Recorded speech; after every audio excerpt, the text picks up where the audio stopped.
ఉదయకాలంలో నీ దయను బట్టి కనికరం బట్టి ప్రభు నీకు స్తోత్రం నాయన. మమ్మల్ని అందరినీ ప్రభు నీ మహాప్రేమతో మహోదయతో జ్ఞాపం చేసుకున్నావు.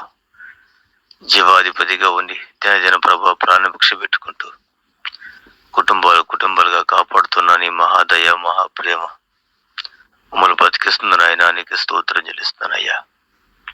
ఉదయకాలం ప్రభు దాసులు మీరు అభిషేకించండి ప్రభు. నీ తీర్పులు ప్రభు, నీ దర్శనాల ద్వారా అయ్యా నీ ప్రత్యక్షతను మాట్లాడుతున్న తండ్రి నీకు వందనాలు చెల్లిస్తాను ప్రభు. మీకు మేము భయపడటానికి సహాయం చేయండి అయ్యా, లోపడటానికి సహాయం చేయండి ప్రభు. ప్రభు నీకు భయపడి నీ ప్రభు నీ మాట ప్రకారం జీవిస్తానికి మాకు అందరికీ కృపదయ చేయండి, బలపరచండి, సహాయం చేయండి. మాలో ఉన్న తిరుగుబాటు ఆత్మ అవిధేత ఆత్మతో నిర్మూలించండి. నీ ఆత్మను ప్రభు భయపడి మీ ఆత్మకు లోబడి జీవిస్తానికి మాకు సహాయం చేయమని దాసులు మీరు అభిషేకించి బలపరుస్తామని యేసునామములో అడుగుతున్నాము తండ్రి. ఆమేన్. ఆమేన్. మంచిది. ప్రార్థించిన పరిశుద్ధులు రాబర్ట్ గారిని బట్టి దేవునికి మహిమ కలుగును గాక. Praise the lord. మంచిది. దేవుని యొక్క వాక్యాన్ని వింటున్న దేవుని పిల్లరా, ప్రభు అయిన యేసుక్రీస్తు నామములో మీ అందరికీ శుభాభివందనాలు తెలియజేస్తున్నాను. యేసయ్య కృప సమాధానములు మనందరికీ తోడయుండి నడిపించునుగాక. ఆమేన్. Praise the lord. మంచిది నాన్న. మనందరం కూడా ఆమోసు పుస్తకాన్ని జ్ఞాపకం చేసుకుంటున్నాం, ధ్యానం చేసుకుంటున్నాము. ఆమోసు పుస్తకంలో ప్రాముఖ్యంగా మనందరం 7వ అధ్యాయంలోకి మనందరం వచ్చాం.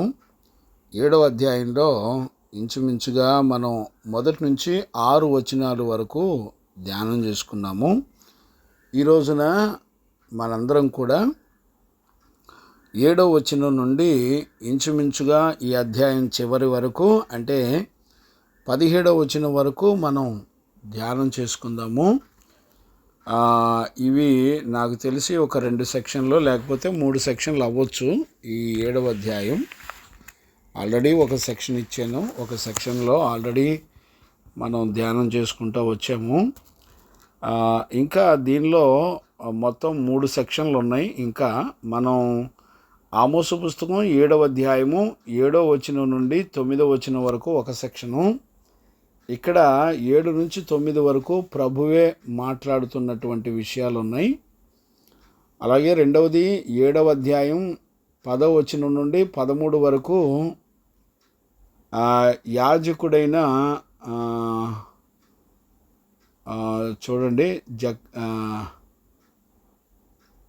అంటే ఇశ్రాయేలీల యొక్క యాజకుడు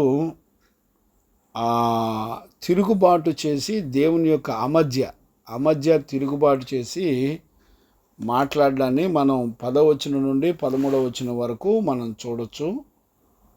అలాగే 7వ అధ్యాయం 14 నుంచి 17వ వచనం వరకు కూడా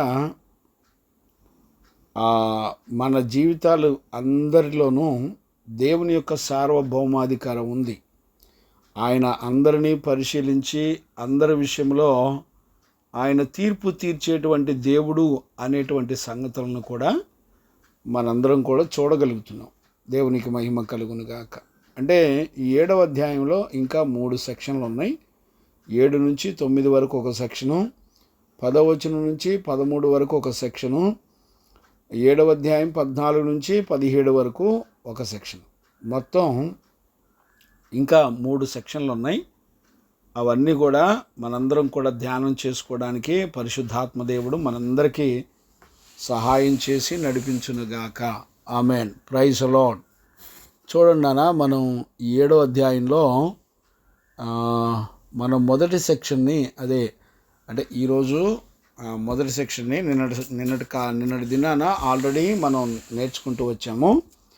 ఈరోజు కూడా పరిశుద్ధుడైన దేవుని చేత బోధించబడి నేర్చుకోవడానికి పరిశుద్ధాత్మ దేవుడు మనందరికీ సహాయం చేసి నడిపించునుగాక. ఆమేన్. చూడండి నాన్న, 7వ అధ్యాయంలో ఈరోజు ఈ సెక్షన్ 7వ వచనం నుండి 9వ వచనం వరకు ఒక సెక్షన్ చూడండి. ఆ మాటలు నేను చదువుతున్నాను. మరియు యెహోవా తాను మట్టపు గుండు చేత పట్టుకొని ఆ గుండు పెట్టి చక్కగా కట్టబడిన ఒక గోడ మీద నిలవబడి ఇట్లు దర్శన రీతిగా నాకు కనపరిచెను. యెహోవా ఆమోసు నీకు కనబడుచున్నదేమని నన్ను అడుగగా,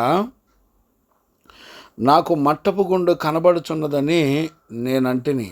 అప్పుడు యెహోవా సెలవిచ్చినదేమనగా, నా జనులకు ఇశ్రాయేలుల మధ్యను మట్టపు గుండు వేయబోచున్నాను, నేనికను వారిని దాటిపోను. 9వ వచనం, ఇస్సాకు సంతతి వారు ఏర్పరిచిన ఉన్నత స్థలములు పాడైపోవును, ఇశ్రాయేలీల యొక్క ప్రతిష్ఠిత స్థలములు నాశనమగును. నేను ఖడ్గము చేత పట్టుకొని యెరోబాము ఇంటి వారి మీద పడుదును. ఇక్కడ 7 నుంచి 9 వచనాల వరకు దేవుడు ఆమోసు ప్రవక్త ద్వారా మాట్లాడుతున్నటువంటి విషయాన్ని మనం చూడవచ్చు. ఈ రెండవ సెక్షన్లో మనం 10వ వచనం నుంచి 13 వరకు, ఇందులో ఇశ్రాయేలీల యాజకుడైన అమజ్య దేవుని మాటకు తిరుగుబాటు చేస్తున్నటువంటి విషయాలను మనం చూడవచ్చు.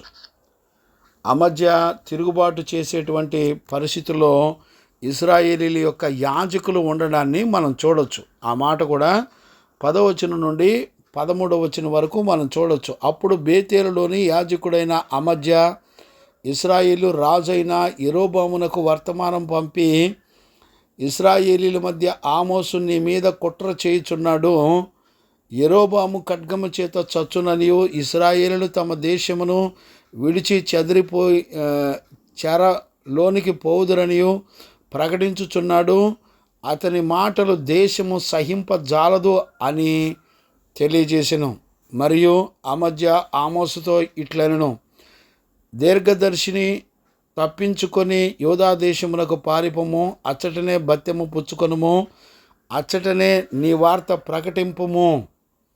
13వ వచనం, బేతేలు రాజు యొక్క ప్రతిష్ఠ స్థలమును రాజధాని పట్టణమై ఉన్నందున నీవికను దానిలో నీ వార్త ప్రకటన చేయకూడదు.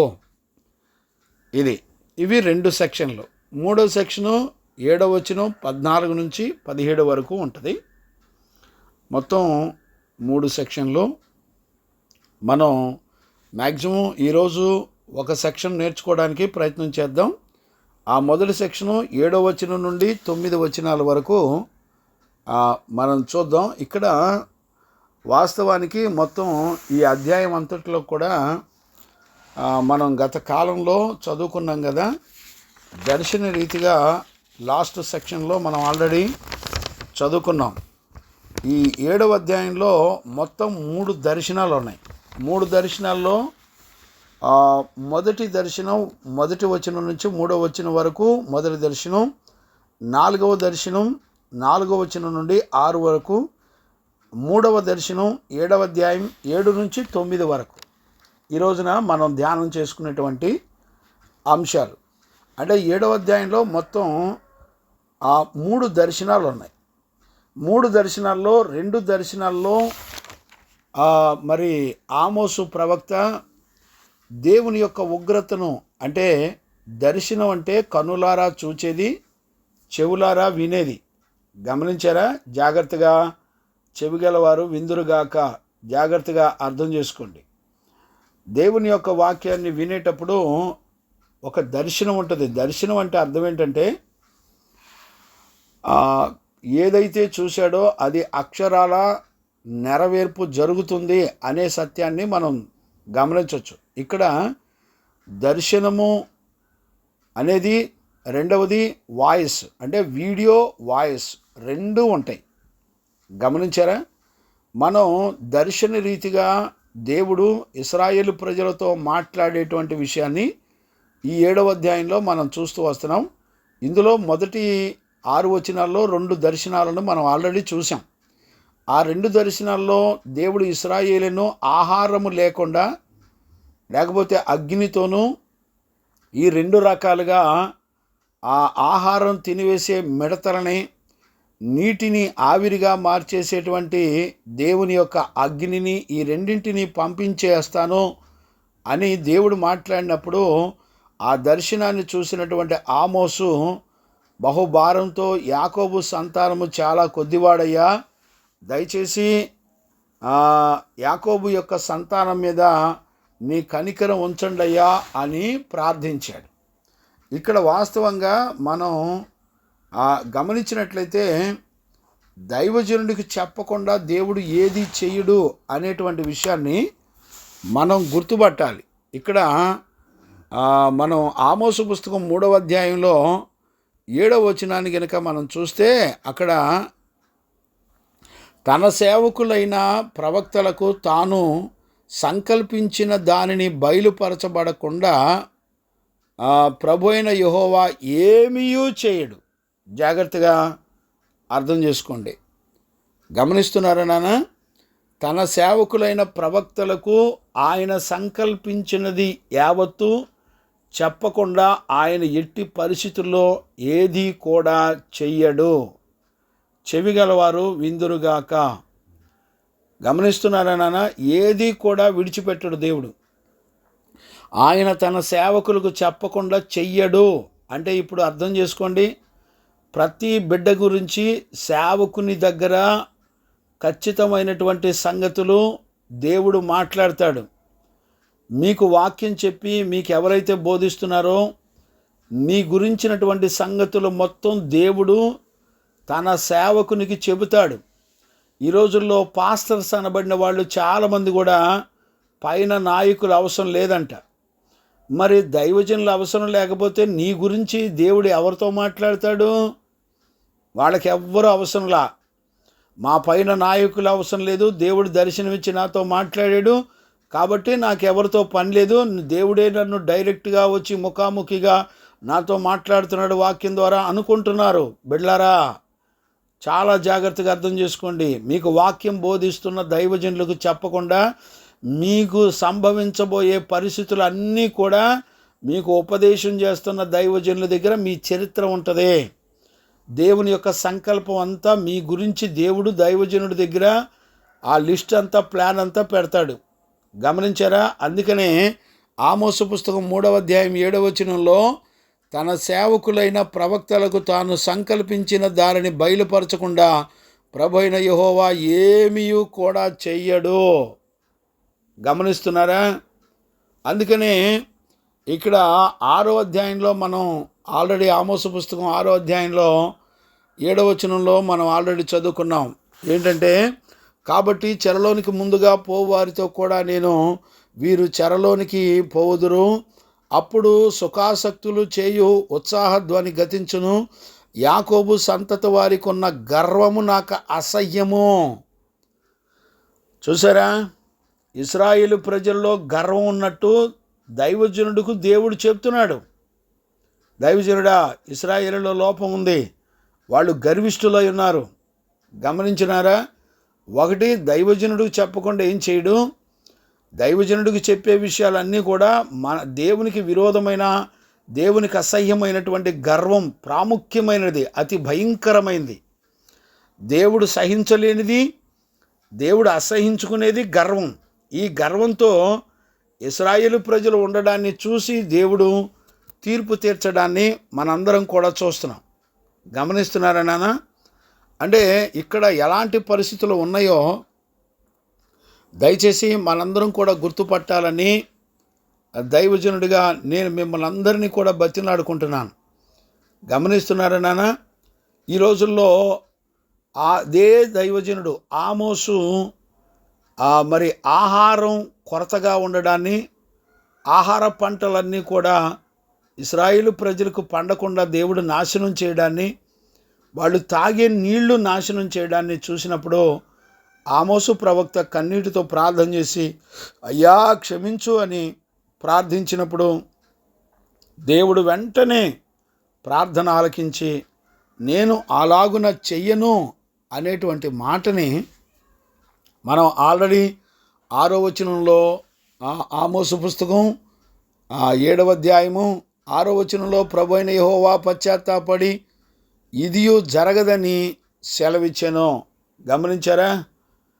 ప్రార్థనకు దేవుడు జవాబిచ్చే దేవుడు. నీ ప్రార్థనకు దేవుడు జవాబు ఇవ్వాలంటే నీకు పరిశుద్ధులు అడ్డుపడాలి, వాళ్ళు చెప్పేటువంటి గద్దింపు మాటలు వినాలి, నువ్వు పశ్చాత్తాపడాలి. నీతిమంతుల మాట వినకుండా, పరిశుద్ధులు నీకు అడ్డుపడకుండా, నువ్వు పరిశుద్ధుల మాట విని నువ్వు పశ్చాత్తాపడి నీ బ్రతుకు మార్చుకోకుండా నీవు ఎన్నడూ కూడా దేవుని యొక్క ఉగ్రత నుండి తప్పించుకోలేవు అనేటువంటి సత్యాన్ని ఖచ్చితంగా గుర్తుపట్టాలి. ఈ రోజుల్లో చాలామంది సంఘంలో కానివ్వండి, పాస్టర్స్ కానివ్వండి, మాకెవ్వరూ చెప్పక్కర్లేదు, మాకంతా తెలుసు అనుకుంటున్నారు. బిడ్డలారా, ఒక నీతిమంతుడొక్కడే దేవుని ఆలోచనలో ఉన్న మాటను నీకు చెప్పగలడు. గమనించారా? దేవుని సంగతులు, దేవుని హృదయంలో నీ గురించి ఏ ఆలోచనలు ఉన్నాయో అవి మాత్రం చెప్పగలిగిన వారు ఎవరు అంటే, మొహమాటం లేకుండా చెప్పగలిగిన వారు ఎవరంటే ప్రతిష్ఠితులైనటువంటి దైవజనులు, అపోస్తలులు, నీతిమంతులు. గమనించారా? అలాంటి వాళ్ళు ఎక్కడా కూడా మొహమాటం లేకుండా ఖచ్చితంగా గద్దించి చెప్పగలిగినటువంటి వాళ్ళు. దేవునికి మహిమ కలుగును గాక. Praise the Lord. గమనించారా నాన్న? అందుకనే ఇక్కడ 7వ వచనం నుండి కనుక మనం చూడగలిగితే చాలా విషయాలు పరిశుద్ధ జీవ గ్రంథంలో దేవుడు రాయించాడు. ఆమోసు పుస్తకం 7వ అధ్యాయము 7వ వచనం నుండి నేను చదువుతున్నాను, చూడండి, గమనించండి. ఇక్కడ చూడండి. మరియు యెహోవా తాను మట్టపు గుండు చేతపట్టుకొని గుండు పెట్టి చక్కగా కట్టబడిన ఒక గోడ మీద నిలబడినట్లు దర్శన రీతిగా నాకు కనపరిచెను. చూడండి, ఒక పక్క దర్శనం చూస్తున్నాడు, ఒక పక్క దేవుని స్వరాన్ని కూడా వింటున్నాడు. గమనించారా? ఇక్కడ చూడండి, ఒక గోడను కట్టడాన్ని, అది చూడండి, గుండు పెట్టి చక్కగా కట్టబడిన గోడ. ఇప్పుడు గోడ అంటే అర్థం ఏంటి? గోడ అంటే చక్కగా నిలబడుట అని అర్థం. ఇప్పుడు టాపీ మేస్త్రి ఒక గోడ కట్టాడు అనుకోండి, దాన్ని కట్టడం, కన్స్ట్రక్షన్ అంటే అర్థం ఏంటంటే చక్కగా స్ట్రైట్గా నిటారుగా నిలబడుట. అంటే మన విశ్వాస జీవితం, ఆత్మీయ జీవితం దేవుని ఎదుట నిటారుగా ఉండాలి. అంటే వంకంటెంకర ఉండకూడదు. చక్కగా ఇర్మియాతో అంటాడు, నరపుత్రుడా, యేస్కేలుతో అంటాడు, నరపుత్రుడా నీవు చక్కగా నిలబడు, నేను నిన్ను నిలబెట్టే దేవుడును అంటాడు. గమనించారా? అంటే మన ఆత్మీయ జీవితంలో, మన కుటుంబాల మీద, మన జీవితంలో సార్వభౌమాధికారం దేవునికి ఉంది, సర్వాధికారం దేవునికి ఉంది. నిన్ను నిలబెట్టాలన్నా పడగొట్టాలన్నా ఆయన చేతిలో ఉంది. ఆయన గోడ కట్టడం అంటే అర్థం ఏంటంటే మట్టపు గుండు పెట్టి చక్కగా మరి గోడ గనుక స్ట్రైట్గా నిలబడినట్లు మన ఆత్మీయ జీవితం నిలబడాలి. ఇది దేవుని యొక్క చిత్తము, దేవుని యొక్క సంకల్పము. ఇక్కడ మనందరం కూడా గమనించినట్లయితే, అంటే ఇశ్రాయేలు ప్రజలు నా ప్రజలు అని అంటాడు. గమనించారా? దేవునికి మహిమ కలుగునుగాక. చాలా జాగ్రత్తగా ఇక్కడ చూడండి, 8వ వచనంలో నా ప్రజలు అంటాడు. యెహోవా ఆమోసు నీకు కనబడుతున్నది ఏమని అడుగుగా, నాకు మట్టపు గుండు కనబడుతున్నదని నేనంటిని. అప్పుడు యెహోవా సెలవిచ్చినదేమనగా, నా జనులు ఇశ్రాయేలీల మధ్య మట్టపు గుండు వేయబోచున్నాను, నేనికను దానిని దాటిపోను. చూడండి, వీళ్ళు ఎవరు అంటే నా జనులు అంటున్నారు. గమనిస్తున్నారా నాన్న? ఎవరంట వీళ్ళు? నా జనులు అంటున్నారు. ఎవరు వీళ్ళు? నా స్వజనులు. ఈ మాట ఆమోసు పుస్తకం 3వ అధ్యాయంలో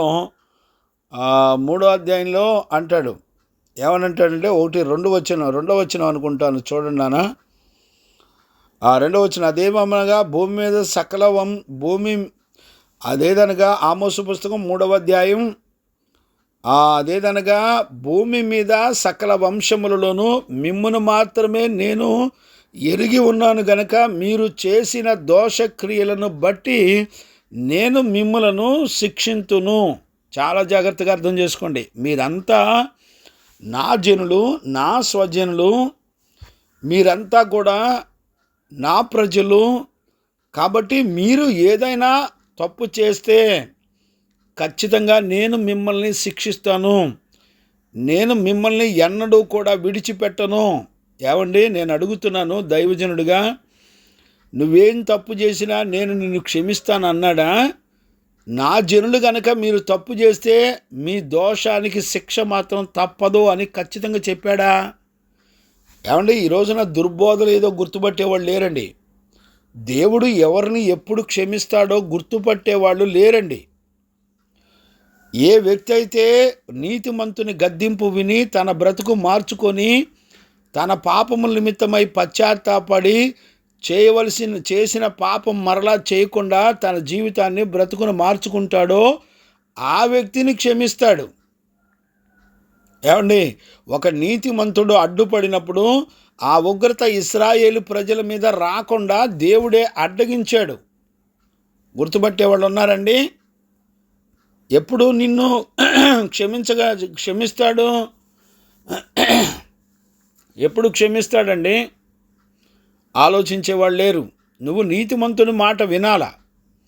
దైవజనులు నీ గురించిన సంగతులు మొత్తం, నీ పాపాన్ని గురించి, నీ లోపాన్ని గురించి అన్నీ కూడా దైవజనుడికి చెప్తాడు.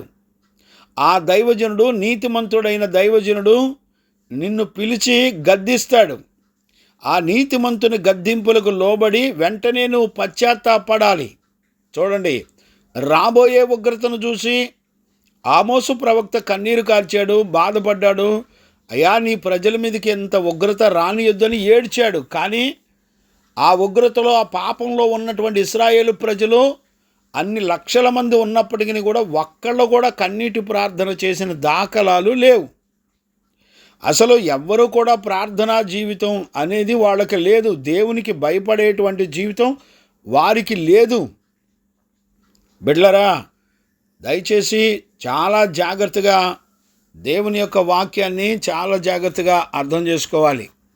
గమనిస్తున్నారా? దేవుడు అంటున్నాడు, చాలామంది అనుకుంటున్నారు మనకు నచ్చినట్టు బతుకుతున్నాము, మనల్ని ఎవడో అడిగేవాళ్ళు లేడులే, దేవుడు దయగలిగిన వాడు, మమ్మల్ని క్షమిస్తున్నాడు, మమ్మల్ని ఏం అనడు అని అందరూ అనుకుంటున్నాడు. కానీ దేవుడు చెప్తున్నాడు, ఆల్రెడీ మట్టపు గుండు ఆయన పెట్టి తీర్పు తీర్చడానికి సిద్ధంగా ఉన్నాడు. ఆల్రెడీ ఇశ్రాయేలు ప్రజల మధ్యలో ఎవడెవడు ఏం చేస్తున్నాడో వాళ్ళందరికీ న్యాయమైన మట్టపు గుండు పెట్టి కొలత కొలుస్తున్నాడు. గుర్తుపట్టారా? నేను 7వ వచనాన్ని, ఆమోసు పుస్తకం 7వ అధ్యాయము 7వ వచనాన్ని మరలా నేను చదువుతున్నాను, జాగ్రత్తగా అర్థం చేసుకోండి. మరియు యెహోవా తాను మట్టపు గుండు చేతబట్టుకొని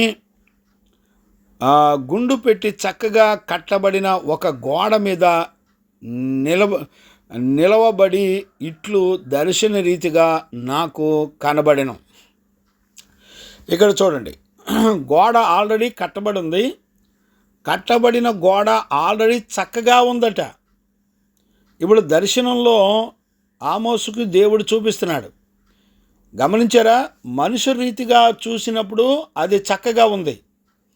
ఆ గోడని మట్టపు గుండుతోనే కట్టారు అని మనుషులందరూ చెప్పుకుంటున్నారు. అది చూసినా, దాని గురించి మాట్లాడినా అది చక్కగా కట్టబడింది అనే మాట వినపడుతుంది. అలాగే అది నిటారుగా ఉంది అంటే దానిలో వంకర టింకర్లు ఏమీ లేవు అన్నట్టుగా కనబడుతుంది.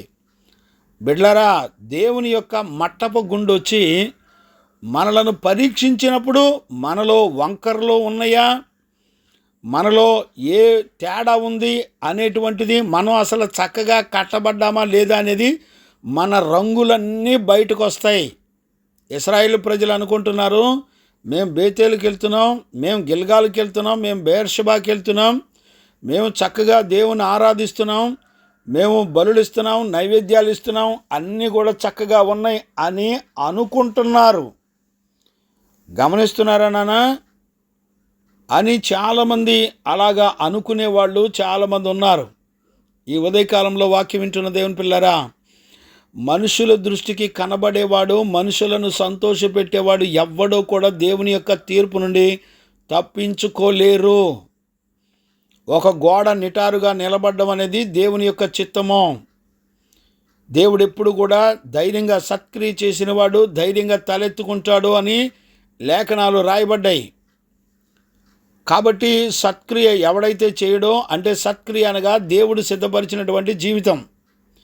ప్రతి మనిషి భూమండలం మీదకి వచ్చేటప్పుడు ప్రతి మనిషి యొక్క జీవితం అంతా కూడా దేవుని యొక్క చిత్త ప్రకారంగా ఆయన సంకల్పం చొప్పున బ్రతకాలి అనేటువంటి సిస్టమ్తో పంపబడ్డాడు. కానీ మనుషుల దృష్టికి వీళ్ళు చక్కగా కట్టబడిన గోడవలే, ఆ మట్టపు గుండు ద్వారా వంకర టింకర్ లేకుండా చక్కగా కట్టబడిన గోడవలే కనబడుతున్నారు. కానీ అదే గోడని దేవుడు వచ్చి నిలబడి ఆయన దగ్గరున్న మట్టపు గుండు ప్రకారంగా కొలత కొలిస్తే ఆ గోడలన్నీ కూడా వంకర టింకర్లైపోయి దేవుని యొక్క తీర్పుకు గురయ్యి దానిని పడగొట్టండి అనేటువంటి దేవుని యొక్క తీర్పు వచ్చి వాళ్ళ మీద పడుతున్నట్లుగా మనం దేవుని యొక్క వాక్యంలో చూడగలుగుతున్నాం. నేను చెప్తున్నాను, గుర్తుపెట్టుకోండి, మనుషులు మిమ్మల్ని పొగుడుతున్నప్పుడు మనుషుల సంతోషాన్ని నువ్వు అనుభవించడం అనేది నువ్వు ఆల్రెడీ దేవుని యొక్క తీర్పులో ఉన్నావు అనేటువంటి సత్యాన్ని ఖచ్చితంగా గుర్తుపట్టాలి. ఒకవేళ నువ్వు అలా గుర్తుపట్టకపోతే చాలా కష్టం. చూడండి, నువ్వు తీర్పులో ఉన్నట్టు దైవజనుడు గుర్తుపడుతున్నాడు. ఇక్కడ చూడండి 8వ వచనంలో ఏమంటాడంటే, యెహోవా ఆమోసు నీకు కనబడుచున్నదేమని నన్ను అడుగగా నాకు మట్టపు గుండు కనబడుచున్నదని నేనంటిని. మన బతుకులన్నీ కూడా దేవుని యొక్క తీర్పులో ఉన్నట్టు ఆమోసుకు తెలిసిపోయింది. ఆమోసుకు దర్శనం చూసినప్పుడు దేవుడు అడుగుతున్నాడు, ఆమోస్ నీకేం కనపడుతుంది అని అడిగాడు. అడిగినప్పుడు ఆమోసు ఏమన్నాడు తెలిసినా? ఏమన్నాడు చెప్పండి? ఐడియా ఉంటుంది అసలు? అదే ఆ ఆమోసు ప్లేస్లో మనం ఉంటే ఏం చూస్తామో తెలిసినా? ప్రభువా నిన్ను చూశాను, నేను ఒక గోడ ఉంది, నిన్ను చూశాను, గోడ దగ్గర నువ్వు నిలబడ్డావు. అసలు మనలను కొలత కొలిసే లెక్క కట్టేటువంటి మట్టపు గుండు కనపడదు మనకి. కానీ మనకు కనబడింది దైవజనుడికి కనబడేది, దైవజనుడికి సంఘానికి తేడా ఏంటో తెలిసిన? దైవజనుడికి కనబడేది ఏంటో తెలిసిన? దైవజనుడు చక్కగా దేవుని యొక్క మట్టపు గుండు కనపడుతుంది. ప్రభువా నువ్వు కనపడుతున్నావని అనలా ఆమోసు. ఏమన్నాడు తెలిసిన? అయ్యా నీ చేతిలో నువ్వు నిలబడ్డావు, నీ చేతిలో ఒక మట్టపు గుండు కనబడుతుంది అన్నాడు. అదే ప్లేస్లో మనమైతే ఏమంటాం చెప్పండి? మనమైతే ప్రభువా నువ్వు గోడ దగ్గర నిలబడ్డావు, నాకు అది కనపడుతుంది అంటాం. కానీ అసలు మట్టపు గుండుని నిన్ను నన్ను కొలత కొలిసి దేవుని వాక్యానుసారంగా మనం ఉన్నావా లేదా అని కొలత కొలిసే వాక్యం మాత్రం కనపడదు. గమనించారా? ఇదే మన గుడ్డితనానికి దైవజనుల యొక్క మనోనేత్రాలు వెలిగించబడ్డానికి తేడా. అందుకనే ఎప్పుడు కూడా మన పైన పరిశుద్ధులు ఉండాలి, దైవజనులు ఉండాలి. వాళ్ళు నీ స్థితిగతులన్నీ కూడా దైవజనుడికి దేవుడు బయలుపరుస్తాడు. నీకు కనబడదు, నీ తప్పు నీకు కనబడదు, నీ లోపం నీకు కనబడదు. కానీ దైవజనులకి సమస్తం కూడా మరుగు లేకుండా దేవుడే బయలుపరుస్తాడు. తన సేవకునికి చెప్పకుండా ఏది చెయ్యడో. గుర్తుపట్టేవాళ్ళు ఉన్నారా? గమనించేవాళ్ళు లేరు, గుర్తుపట్టేవాళ్ళు లేరు, గ్రహించేవాళ్ళు అంతకన్నా లేరండి. ఎంత కఠినంగా ఉన్నారంటే దేవుని యొక్క తీర్పులకు భయపడేవాళ్ళు లేరు. వీళ్ళ దుర్మార్గం, వీళ్ళ గర్వం, వీళ్ళ అవిధేయత ఎంత ఘోరమైందంటే చాలా భయంకరమైనది. దేవుడు నీతిమంతుని ప్రార్థన ఆలకించి వారి మీదకి రావలసినటువంటి ఉగ్రతను కూడా దేవుడు ఆపగలిగినటువంటి వాడు. బిడలారా జాగ్రత్త, నీతిమంతుని గద్దింపుకు లోబడి మీరు పశ్చాత్తాపడకపోతే దేవుడు తలంచిన కీడు మీ మీదకి రావటం ఆగదు, ఖచ్చితంగా వచ్చి పడిపోతుంది. దయచేసి ఈ ఉదయకాలంలో ఈ విషయాలు మనందరం కూడా గమనించాలి. ఇక్కడ చూడండి, తాను మట్టపు గుండు చేత పట్టుకున్నాడు అని అంటే ఖచ్చితంగా ఆ గోడ చక్కగా నిలబడిందో లేదో దేవుడు పరీక్షించేటువంటి సమయం ఆసన్నమైంది. ఆయన దగ్గర న్యాయమైన కొలబద్ద ఉంది. దాన్నే ఉపదేశం అంటారు, దాన్నే వాక్యం అంటారు. గమనించారా? దానిని బట్టి ఖచ్చితంగా ఆయన కొలత కొలిసేటువంటి గడియలు వచ్చేసినాయి. ఎవరికి అర్థం కావట్లా. చూడండి, ఇదే విషయాన్ని రెండవ రాజుల పుస్తకంలో 21వ అధ్యాయము 13వ వచనాన్ని నేను చదువుతాను. చూడండి, 13వ వచనం. నేను షోమ్రోనును కొలిచిన నూలును ఆహాబు కుటుంబీకులను సరిచూచిన మట్టపు గుండును యెరూషలేము మీద సాగలాగుదును. ఒకడు పళ్ళెమును తుడుపునప్పుడు దాన్ని బోర్లించి తుడుచునట్లు నేను యెరూషలేమును తుడిచివేసేదను. గమనించారా? మరియు నా స్వాస్యములో శేషించిన వారిని నేను త్రోసివేసి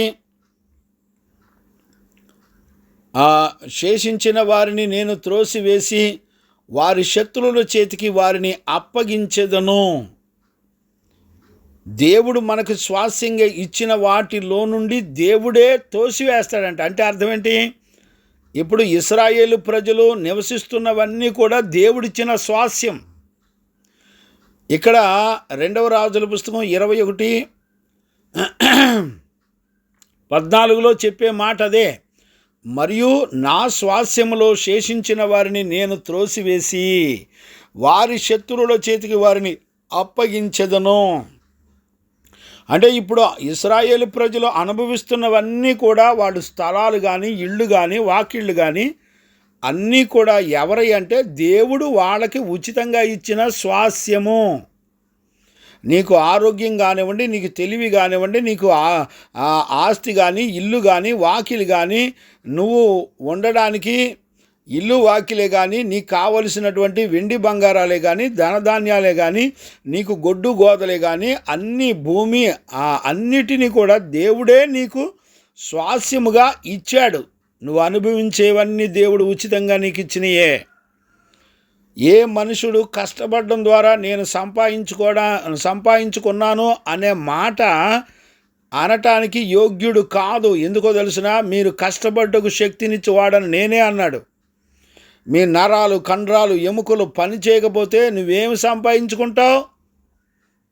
గమనించారా? అందుకనే దేవుని యొక్క వాక్యాన్ని వింటున్న దేవుని పిల్లరా, నువ్వు ఎక్కడా కూడా కష్టపడి నువ్వేం చేయలేవు. దేవుడు కనికరపడి నీకు ఆరోగ్యం ఇస్తే ఆయన భూమిని, స్థలాల్ని, ఇశ్రాయేలు ప్రజలను వాళ్ళు రక్షించి తీసుకొని వచ్చి ఆయనే వారిని పోషించాడు. అర్థమవుతుందండి? ఇప్పుడు దేవుడు చెప్తున్నాడు, నేను షోమ్రోన్ అంటే యోధాలో ఉండేటువంటి అంటే మెయిన్ సిటీ, కొలిచిన కొలనులను ఆహాబు కుటుంబీకులను సరిచూసిన మట్టపు గుండును. ఆహాబు ఏమైపోయాడు చెప్పండి?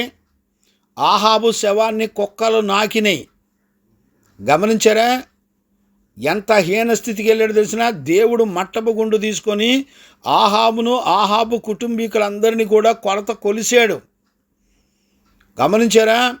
ఒకడు పళ్ళెమును బోర్ల వేసి తుడిచినట్లుగా దేవుడట ఇశ్రాయేలు ప్రజలను బోర్ల వేసి యెరూషలేమును తుడుస్తాడంట. అంటే శుభ్రంగా క్లీన్ చేసేస్తాడు.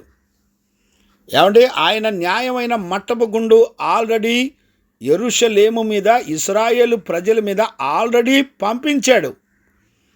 మనందరం ఏమనుకుంటున్నామంటే మనం పాపం చేసినా, మనం ఏం చేసినా, మనం ఎక్కడ తిరిగినా దేవుడు పట్టించుకోలే, మనల్ని ఎవడో చూడలే అనుకోమాకండి. దేవుడు ఆల్రెడీ మట్టపు గుండును మన మీద పెట్టేశాడు. ఆయన మట్టపు గుండు మనలను తీర్పులో నిలబెడుతుంది. ఆయన సరిచూస్తాడు. నువ్వేం చేసినా నన్నెవడో చూడలేదులే, నా ఇష్టం వచ్చినట్టు నేను బతుకుతున్నాను అనుకుంటే ఏ మనుషుడు తప్పించుకోలేడు. ఒకవేళ మనుషులందరూ చూసి, అయ్యా నీ గోడ చాలా చక్కగా ఉంది, నువ్వు బాగా మట్టపు గుండుతో చక్కగా కట్టారు, నువ్వు మంచి బాలుడువా అని జనాలందరూ నీకు అవార్డులు ఇచ్చినా దేవుని తీర్పు మాత్రం వాక్యానుసారంగా ఆయన లేఖనం అనే మట్టపు గుండుతో నిలబెట్టి చూస్తే మనందరం కూడా మన బతుకులో దొరికిపోతాం. ఆయన దగ్గర మన రహస్యపు బ్రతుకులన్నీ కూడా దొరికిపోతాయి.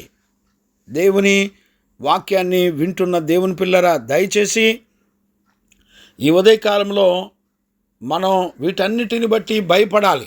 గమనించారా? చూడండి నాన్న, యెషయా పుస్తకంలో 28వ అధ్యాయము, యెషయా పుస్తకం 28వ అధ్యాయము 17వ వచనాన్ని నేను చదువుతాను. చూడండి, ఆ మాటను జ్ఞాపకం చేస్తాను. నేను చూడండి, నేను న్యాయము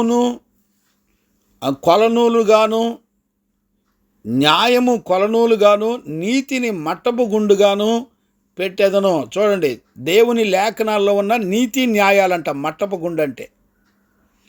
ఏమండి, ఎవరికైనా అర్థమవుతుందా? ఏ రోజుకు ఆ రోజు వాక్యం అనేటువంటి మట్టపు గుండుతో, ఆయన నీతి న్యాయాలతో మన జీవితాన్ని జాగ్రత్తగా పరీక్షించుకునే వాళ్ళు ఉన్నారండి.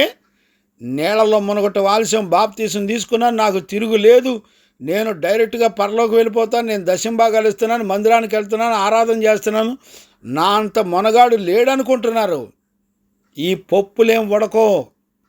దేవుని నీతి న్యాయాలు లేఖనాల్లో ఉన్నాయి. గమనించారా? ఆయన నీతి న్యాయాలే మన జీవితానికి మట్టపు గుండు. నేను అడుగుతున్నాను దైవజనుడిగా, భార్యాభర్తలారా, పిల్లలారా, మీకు దేవుని నీతి న్యాయాలనే మట్టపు గుండులో మన బ్రతుకును వంకరగా ఉందా, సరిగా ఉందా లేదా అని పరీక్షించుకునే బ్రతుకు వచ్చిందండి. దేవుని నీతి న్యాయాలు కలిగిన ఉపదేశంలో మన బ్రతుకు ఎలాగుంది, వంకరగా ఉందా, తిన్నగుందా అని ఎప్పుడైనా చూసుకున్నావండి? నువ్వు నీళ్ళలో మునగటం ఏంటో, నీ దశం భాగాలు ఏమిటం ఏంటో, నీ కథ ఏంటో నీకే తెలియాలా, నీ బతుకే తెలియాలా. ప్రతి వాని కుటుంబంలో, ప్రతి రాజ్యంలో, రాష్ట్రంలో, ప్రజల్లో, అందరిలో దేవుని యొక్క మట్టపు గుండు, ఆయన వాక్యం అనే నీతి న్యాయాలు మట్టపు గుండుగా నిలబడి మనలను కొలత కొలుస్తుంది అనే సత్యాన్ని ఖచ్చితంగా గుర్తుపట్టాలి. మరలా చదువుతున్నాను చూడండి, యెషయా పుస్తకం 28:17 వచనాన్ని నేను మరలా చదువుతున్నాను. నేను న్యాయమును కొలనూలుగాను నీతిని మట్టపు గుండుగాను పెట్టెదను. వడగండ్లు మీ మాయా శరణ్యములను కొట్టివేయుదును. దాగి ఉన్న చోట నీళ్ల చేత కొట్టుకొని పోవును. గమనించారా? మరణముతో మీరు చేసుకొనిన నిబంధనను కొట్టివేయబడును. పాతాళముతో మీరు చేసుకొనిన ఒడంబడిక నిలవదు. ప్రవాహం వలె ఉపద్రవము మీ మీదుగా దాటునప్పుడు మీరు దాని చేత త్రొక్కబడిన వారగుదురు. చూసారా? మా మీదకి ఎలాంటి వడగండ్లు వచ్చినా, తుఫాన్లు వచ్చినా మాకేం కాదు అనుకుంటున్నారు. దేవుడు మొత్తాన్ని తుడిచిపెట్టేస్తున్నాడు. మీరు నమ్ముకున్న అబద్ధం, గమనించారా? మిమ్మల్ని ఈడ్చుకెళ్ళిపోద్ది అని చెప్తున్నాడు. గమనించారా? మీ మీదకి వచ్చేటువంటి ప్రతి దాని నుంచి మీరు ఎన్నడూ కూడా తప్పించుకోలేరు. మీరు ఖచ్చితంగా ఈడ్చుకొని పోతారు. గమనించారా? చూడండి, వచ్చినప్పుడల్లా అది మిమ్మును ఈడ్చుకొని పోవును. ప్రతి ఉదయము, ప్రతి పగలు, ప్రతి రాత్రి వచ్చును. ఇట్టి ప్రకటన గ్రహించుట వలన మహాభయము పుట్టును. నీ మీదకి ఏ రాత్రి, ఏ పగలు, ఏ గడియలో నీ మీదకి ఏది వచ్చి నిన్ను ఈడ్చుకెళ్ళిపోద్దో నీకు తెలీదు. అందుకనే ప్రతి వాడు కూడా దేవుని యొక్క ప్రకటన వినాలి. నీతిమంతులు చేసేటువంటి ప్రకటన వినాలి. నీతిమంతుల గద్దింపును వినాలి. వినరో, నా ఇష్టం, నాకు అన్నీ తెలుసు. గమనించారా? నాకన్నీ తెలుసు, నాకు వాక్యం అన్నీ బాగా తెలుసు అనుకునేవాళ్ళు చాలామంది ఉన్నారండి. గమనిస్తున్నారా నాన్న? ఇదే యెషయా పుస్తకంలో 34లో కూడా 11వ వచనం నుండి నేను చదువుతాను చూడండి. 11వ వచనం, గోడబాతును ఏదు పందులను దానిని ఆక్రమించు కొనును. గో గుడ్ల గోబలయు కాకియు దానిలో నివసించును. ఆయన తారుమారు అను కొలనూలును చాచును, శూన్యమను గుండును పట్టును. గమనించారా? ఇప్పుడు చూడండి, గోడబాతులను ఏదు పందులను గమనించారా? దానిని ఆక్రమించుకొను గొడ్ల గోబయు కాకియు దానిలో నివసించును. అంటే ఇశ్రాయేలీల యొక్క పాళెంలో ఇంకేముంటాయి అంటే గోడబాతులు, పందులు, ఏమండి, గొడ్ల గోబలు, గమనించారా? కాకులు, గెద్దలు, ఇవేనండి అక్కడ ఉండేది. ముళ్ళ తొప్పలు, గచ్చపొదలు. వాళ్ళ ఇళ్లలో ఎప్పుడు చూసినా ఇలాంటి క్రూరమైన స్వభావాలు ఉంటాయి. ఒక్కొక్కడు పంది పొర్లినట్టు పొర్లేటువంటి బతుకులు ఉంటాయి. గమనించారా నాన్న? ఈరోజు దేవుని యొక్క వాక్యాన్ని వింటున్న దేవుని పిల్లరా, దయచేసి ఈ విషయాలన్నీ కూడా మనందరం గమనించాలని దైవజనుడిగా నేను మిమ్మల్ని అందరినీ కూడా కోరుకుంటున్నాను. చూడండి, 12వ వచనం కూడా నేను చదువుతాను. చూడండి, రాజ్యము ప్రకటించుటకు వారి ప్రధానులు అక్కడ లేకపోదురు, దాని అధిపతులందరూ గతమైపోవును. చూసారా? ఎదోము నగరంలో ముళ్ళ చెట్లను పెరుగును, దాని దుర్గములలో దురద గొండ్లును గచ్చలను పుట్టును. అది అడవి కుక్కలకు నివాస స్థలముగాను నిప్పుకోళ్లకు సాలుగాను ఉండును. గమనించారా? ఇప్పుడు ఏమనుకుంటున్నారంటే అందరూ కూడా 14వ వచనం కూడా చూడండి, అడవి పిల్లలను కుక్కలను అచ్చట కలుసుకొనును, అచ్చట అడవి మేక తన తోటి జంతువులను కనుగొనును, అచ్చట చువ్వపిట్టలు దిగి విశ్రమ స్థలము చూచుకొనును. చూసారండి? ఇక్కడ చాలామంది ఏమనుకుంటున్నారంటే మేము బాగున్నాం, మేము ఆరాధనకి వెళ్తున్నాం, చక్కగా మేము, మా కుటుంబం, మా అధిపతులు, మా గవర్నమెంటు, మా ప్రజలు, మా చుట్టాలు, బంధువులు, మేమంతా క్షేమంగా ఉన్నాం, బాగున్నాం అనుకుంటున్నారు. ఆల్రెడీ దేవుని యొక్క మట్టపు గుండు మన మధ్యలో పెట్టాడు. అది ఒక గడి వచ్చినప్పుడు వెంటనే మనల్ని తీర్పు తీర్చిద్ది. ఆ రోజున మన బతుకులో ఇక చూడండి, ఆ ఇంట్లో శవాలే ఉంటాయి, ఇక ఆ ఇంట్లో కన్నీరు దుఃఖమే ఉంటుంది, ఇక ఆ ఇంట్లో సంతోషం సమాధానం ఉండదు. ఇప్పుడు ఈ రోజున ప్రజలు ఏమనుకుంటున్నారంటే ప్రస్తుతానికి మేమంతా బాగున్నాం. ఎందుకని? వాళ్ళు బాగున్నప్పుడు దేవుని నీతిమంతుల యొక్క మాట వినేవాళ్ళు ఎవరు లేరు. గమనించారా? వాళ్ళు బాగున్నప్పుడు వాళ్ళ బ్రతుకులో నీతిమంతుల గద్దింపును వినేవాళ్ళు ఎవరు లేరు. ఎవరిని చూసినా మేము బాగున్నాం, మేము బాగున్నాం, మేము బాగున్నాం. మనుషులు చూసి మీ గోడ సూపర్గా ఉంది, మనుషులు చూసి మీ గోడ చక్కగా కట్టబడింది, ఆల్రెడీ మట్టపు గుండుతోనే కట్టారు, సూపర్గా ఉంది అని చెప్పుకునే వాళ్ళు ఎక్కువైపోయారు. కానీ దేవుని మట్టపు గుండు, దేవుని వాక్యం అనేటువంటి నీతి న్యాయముల ద్వారా పరీక్షించబడాలి. ఈ రోజున బతికుండంగా ఎవ్వరూ కూడా దేవుని నీతి న్యాయములు కలిగినటువంటి ఆయన లేఖనములను బట్టి పరీక్షించుకునే గోడలు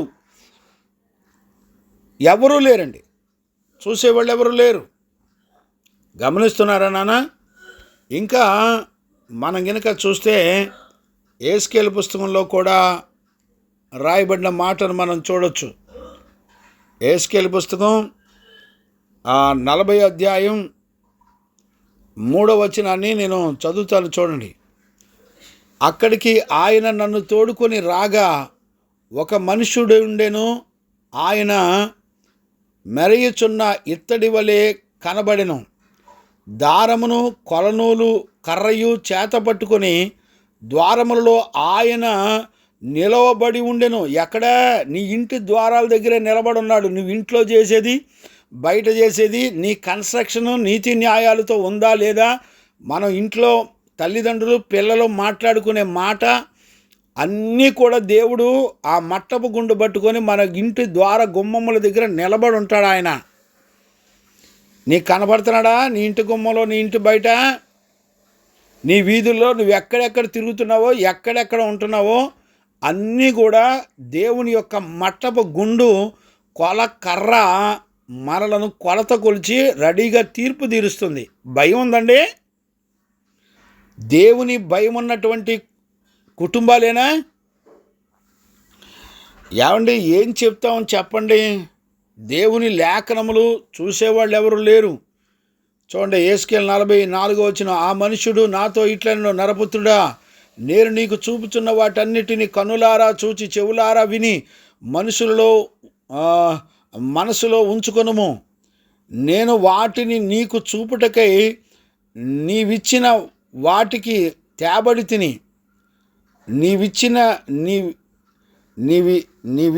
నీవిచ్చటికి తేబడితివి.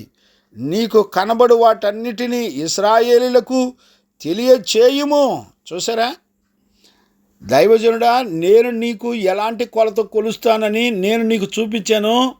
అవన్నీ కూడా మనసులో పెట్టుకొని నువ్వు వెళ్ళి ఇశ్రాయేలు ప్రజలకు చెప్పు.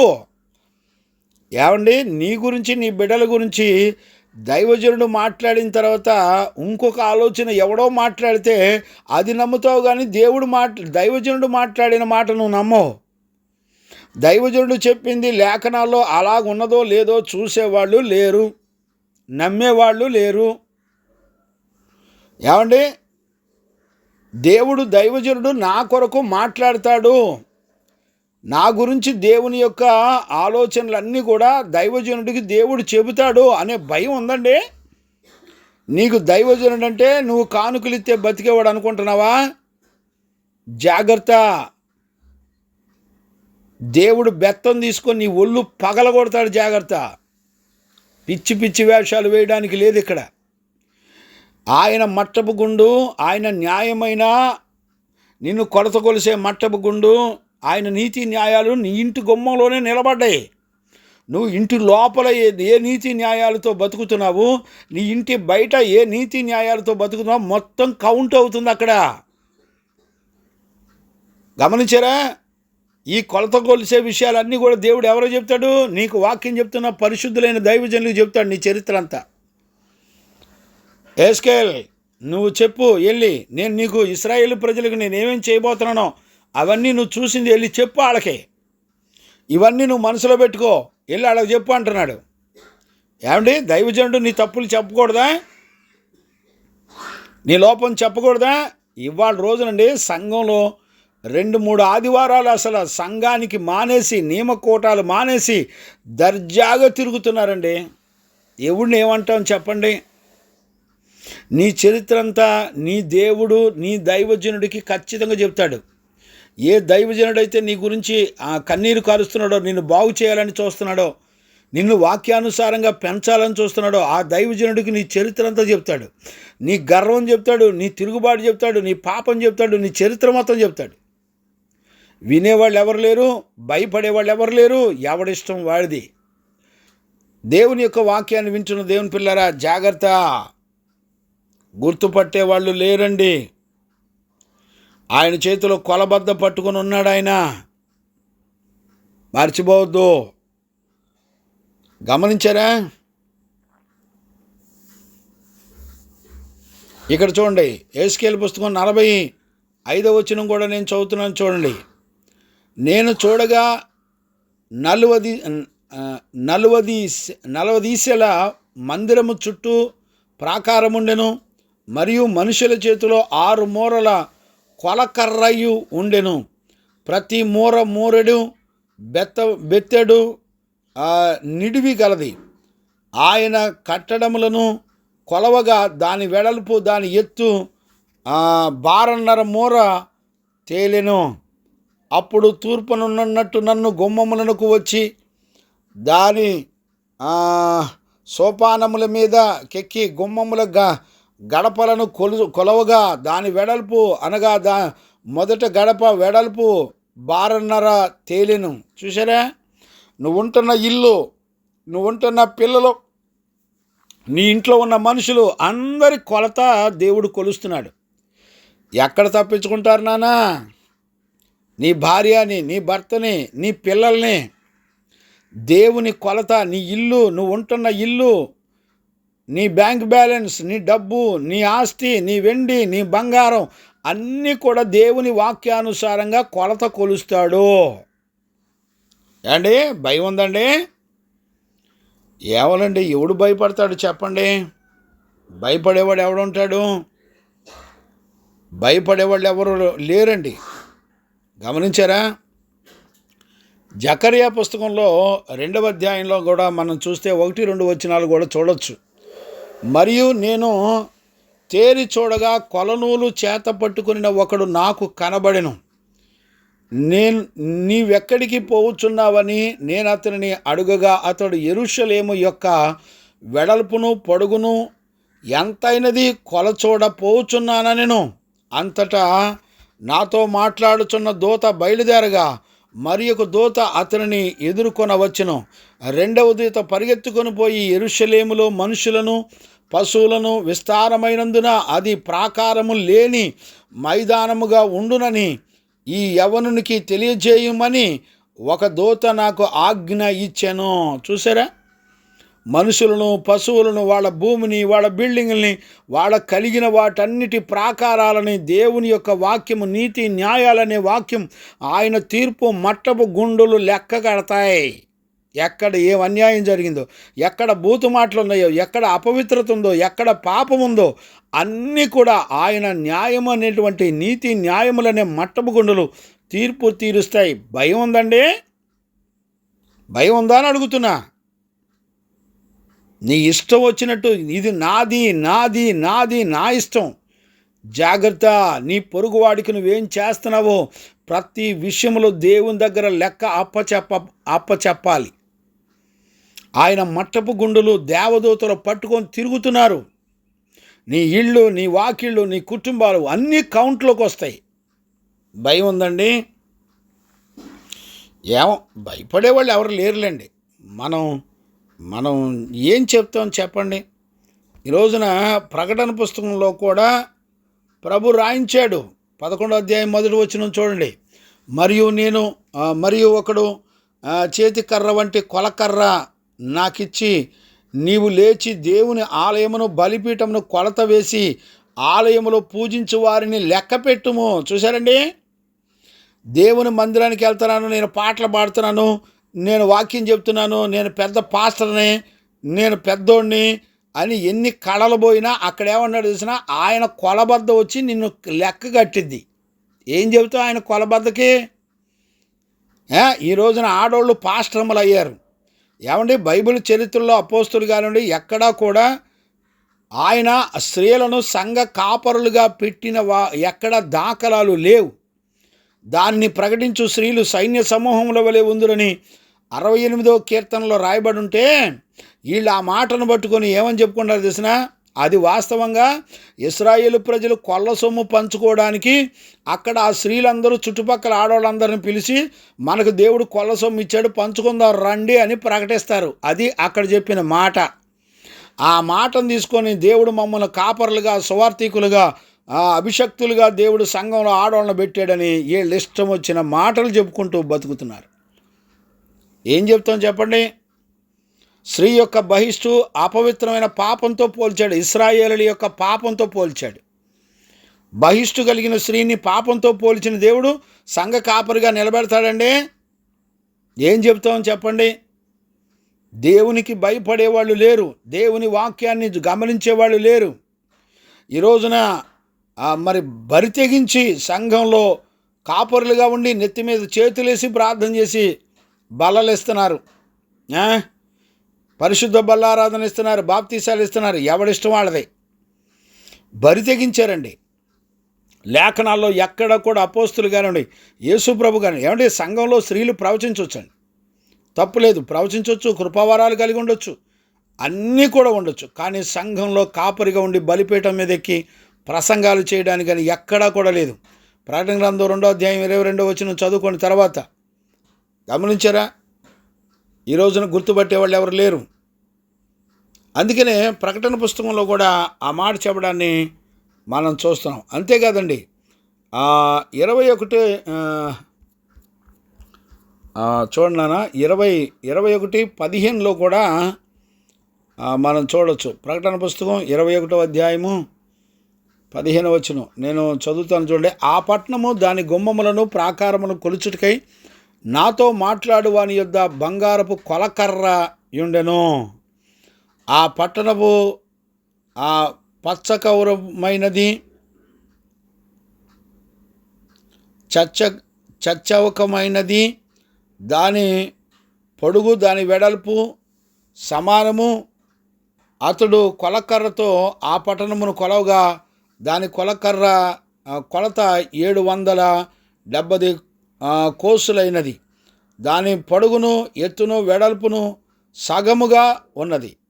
గమనించారా నాన్న?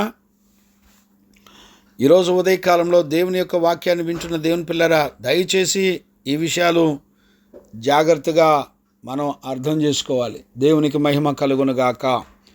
మన ప్రభు అయిన యేసయ్యకు మహిమ, ఘనత, ప్రభావములు కలుగునుగాక.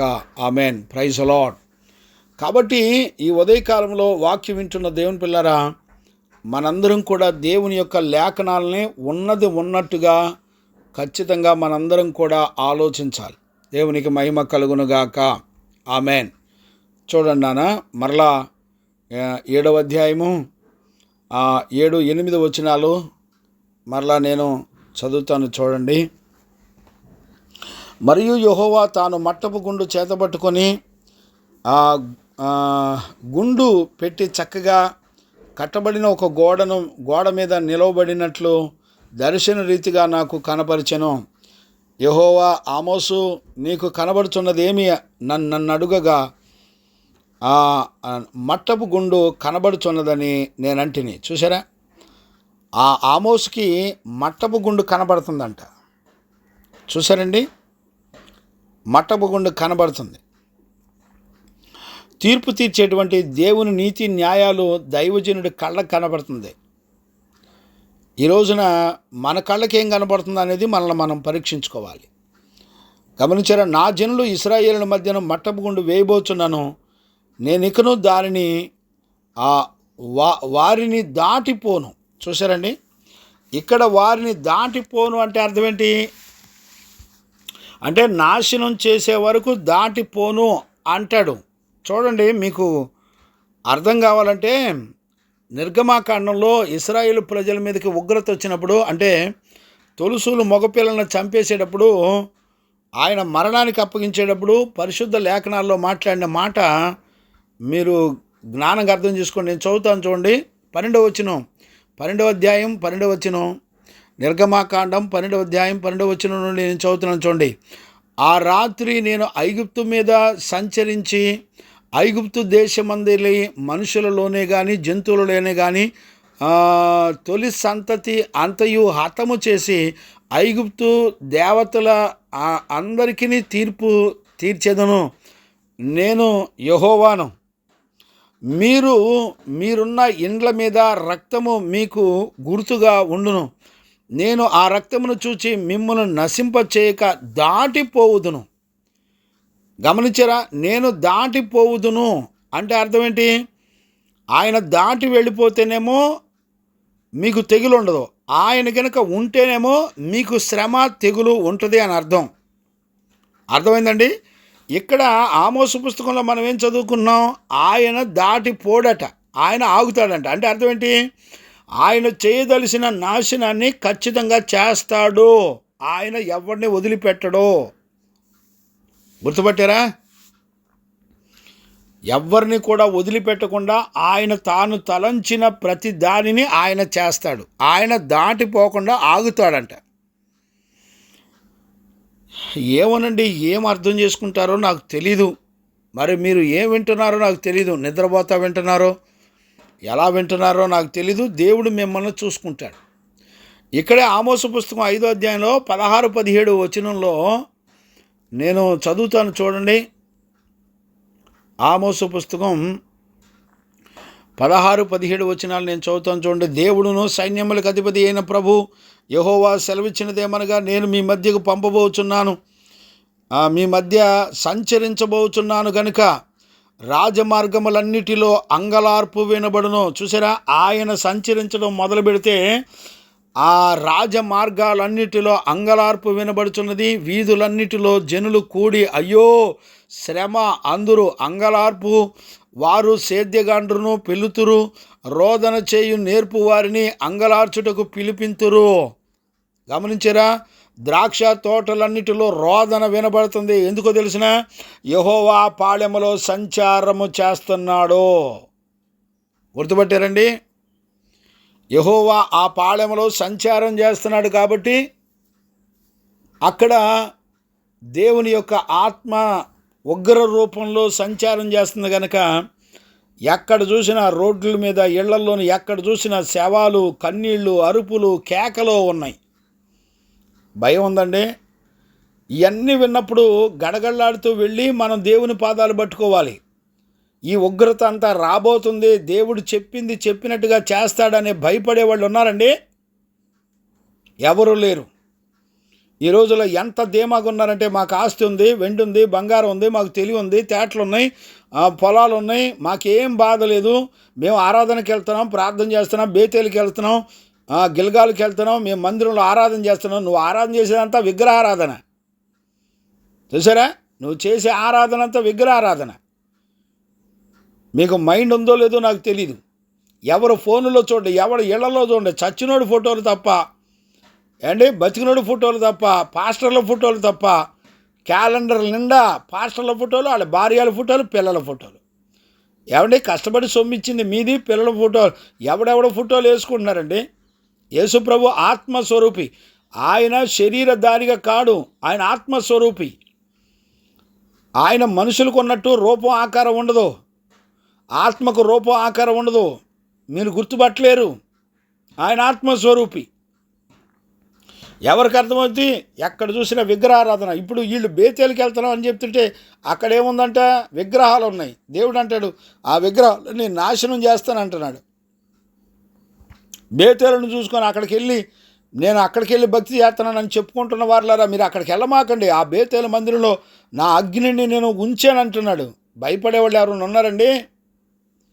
ఎవరికి భయం లేదు. కాబట్టి ఉదయకాలంలో నా సమయం అయిపోయింది. దేవుని యొక్క వాక్యాన్ని వింటున్నా దేవుని పిల్లారా, దయచేసి ఈ విషయాలన్నీ కూడా దయచేసి ఖచ్చితంగా గుర్తుపట్టాలి అని ఒక తండ్రిగా, దైవజనుడిగా నేను మిమ్మల్ని బతిలాడుకుంటున్నాను. కాబట్టి నీతిమంతుల గద్దింపు విని పశ్చాత్తాపడి దేవుని యొక్క సంగతులు, మన గురించినటువంటి సంగతులన్నీ కూడా దైవజనుడు చెబుతాడనేటువంటి విషయాలు, దైవజనుడు చెప్పకుండా ఏ తీర్పు తీర్చడనేటువంటి విషయాలు దయచేసి మనం గుర్తుపట్టాలని ఒక తండ్రిగా మిమ్మల్ని బతిలాడుకుంటున్నాను. అలాంటి కృప యేసయ్య మనందరికీ అనుగ్రహించి మనం గుర్తుపట్టి పశ్చాత్తాపడడానికి ప్రభు యొక్క ఆత్మ మనందరికీ సహాయం చేసి నడిపించునుగాక. ఆమెన్. ప్రార్థన. మహాపరిశుద్ధుడైన తండ్రి, ఈ ఉదయకాలంలో నీ సత్యవాక్కును పంపి నీ బిడ్డలతో నాతో మీరు మాట్లాడినందుకు స్తోత్రాలు. ఆయన పరిశుద్ధులకు నువ్వు చెప్పకుండా ఏది చేయనని ఆమోసు పుస్తకం 3వ అధ్యాయం 7వ వచనంలో, నాయన ఇశ్రాయేలు ప్రజలు గర్విష్ఠులై ఉన్నారని 6వ అధ్యాయం 7వ వచనంలో నువ్వు మాట్లాడుతూ వచ్చావు. సకల పాపాలకు కారణం గర్వమే. నాయన వాళ్ళు ఆరాధనలు చేస్తున్న మందిరంలో నువ్వు అగ్నిని పంపించి కాల్చివేస్తున్నావు. నీ ఉగ్రతలు మా మీద కుమ్మరిస్తున్నావు. నీ తీర్పులకు భయపడి, పరిశుద్ధుల గద్దింపులకు లోబడి మమ్మల్ని మేము పశ్చాత్తాపడి నీ రాజ్యం కొరకై సిద్ధపడడానికి కావలసిన కృపనిచ్చినందుకు స్తోత్రాలు చెల్లిస్తూ, వాక్యం వినటానికి వచ్చిన లైవ్లో వచ్చినటువంటి బిడ్డలందరినీ దర్శించండి, పరిశుద్ధులుగా చేయండి, నీతిమంతులుగా చేయండి.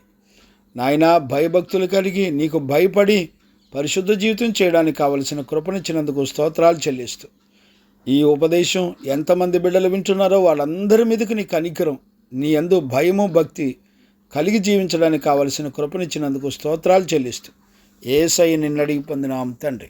ఆమెన్. ఆమెన్. ప్రార్థన ఆలకించి అడిగినవన్నీ పొందుకునే భాగ్యమిచ్చి విశ్వాసము ద్వారా జయమించిన యేసయ్యకు స్తోత్రము చేయదమో. స్తోత్రం, స్తోత్రం, స్తోత్రం, స్తోత్రం. తండ్రి, కుమార, పరిశుద్ధాత్మ దేవునికి స్తోత్రము చేయదమో. స్తోత్రం, స్తోత్రం, స్తోత్రం, స్తోత్రం, స్తోత్రం. ఆమెన్. మన తండ్రి అయిన దేవుని నుండి, మన ప్రభు అయిన యేసుక్రీస్తు నుండి, పరిశుద్ధాత్మని యొక్క అన్యోన్య సహవాసము, సన్నిధి, సమాధానము విశ్వసించిన బిడ్డలకును, లైవ్లోకి వచ్చిన కుటుంబాలకును, దైవజనులకును, సకల పరిశుద్ధులకును యేసయ్య కృప సమాధానములు మనందరికీ తోడయుండి నడిపించునుగాక. ఆమెన్. ఆమెన్.